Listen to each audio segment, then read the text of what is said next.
Omoske Dr. Fred Okengo Omatiangi ni gobono agendereire gusingirira buna ere nare tayari kigima ase okurigia ikirgo kyobrai wense elio gokorera aba Kenya gusigusukia ense ya Kenya obosio anamono ase amangana ya magenderero kaukona koro ase county ya Meru litukoria lero ase umuyega bwebirero nigo Dr. Fred Omatiangi anyarire kugikiria ebitambukiro biri serikali gusigatie merobere eri serikali ya berige kubeka karoro korinde etari gokora buya na nechinga kecho nekiragendete kuboria abakenya anemono abasaye banyare wesokia asobonge elio kwerikia una abaki chikura kazi mimi niko tayari kuanza kazi hata kesho mtaka kwa sababu hata mimi nashangaa kazi unaniuliza mambo ya pesa ya capitation mimi nashangaa wakati nilikuwa waziri wa afya wa elimu President alikuwa anasema as soon as tumemaliza mambo ya budget, first allocation tunaweka kwa elimu, second tunapeleka security, alafu tunaanza sasa kuzungumza mambo mengine.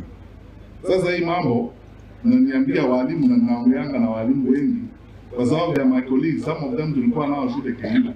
Mimi ni mwalimu, all my colleagues.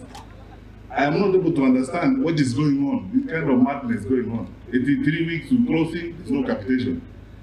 Sasa tunawaandikia walimu circulars, tunawaambia msifukuza watoto, hatuwapei pesa. Sasa how are they supposed to manage the schools in the process? Alafu tunawapeleka, tunaenda kuwaomba shilingi 10,000.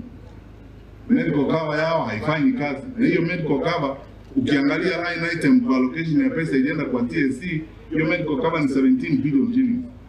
Wanajiuliza hiyo 17 billion imeenda wapi? Na nimesema kila wakati, hawa kama wanataka kutuaibisha si waweke hiyo maneno hadharani. Why can't they publish the information and say we are not saying the truth, this is the truth? Sababu ukweli uko na nyinyi wananchi, sababu nyinyi ndio mnapata huduma ya serikali ama namna gani?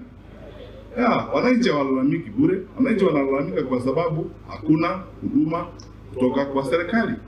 Na wananchi wakiuliza haya maswali hawafanyi makosa, wanauliza maswali kwa sababu hivyo ndivyo hali iko katika vijiji zetu na katika sehemu zetu mbali kwa nchi. Kwa hivyo shida ya kupanga nchi na maendeleo hakika inaonekana wazi imekuwa mzigo kwa hao wenzetu. Na kazi yao kubwa vile nimesema, rekodi yao kubwa ambao wameshikilia ni ya wizi. Sasa ndio kitu yao ya muhimu ya kufanya ni porojo na uongo. Kienda kwa social media sasa hao ni kulipa bloggers, kwanza uvumi, sema hivi, sijui Kalonzo ameenda wapi, Matiang'i ameenda wapi, Munya ameenda wapi. Hiyo ndio kazi ya kulipa bloggers, serikali ya cyberspace ya bloggers, government by blogging, all government by bribery. Kishindikana wananchi wakiuliza maswali sana, waweke laini, wape shilingi 200 kila mtu. Wanasema hiyo ni empowerment. Mambo ya aibu, unaangalia unashangaa, our country that has got the capacity that we have, how you can run such an incompetent establishment when you are just surrounded by plenty of resources to enable you manage the country differently. Wananchi tunawaomba, tafadhali, haya mambo tunayazungumzia, muyafikirie sana kwa makini, tukienda mbele. Ndio naomba namba 4, vijana ambao mko hapa tafadhali, ndugu na dada, chukueni kura.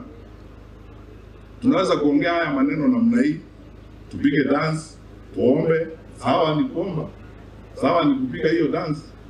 Lakini sasa kama hatuna kura na hatuendi kupiga kura katika kituo cha kupiga kura 2027, hatujabadilisha maisha yetu. Na njia ya kubadilisha haya maneno ni kuwa na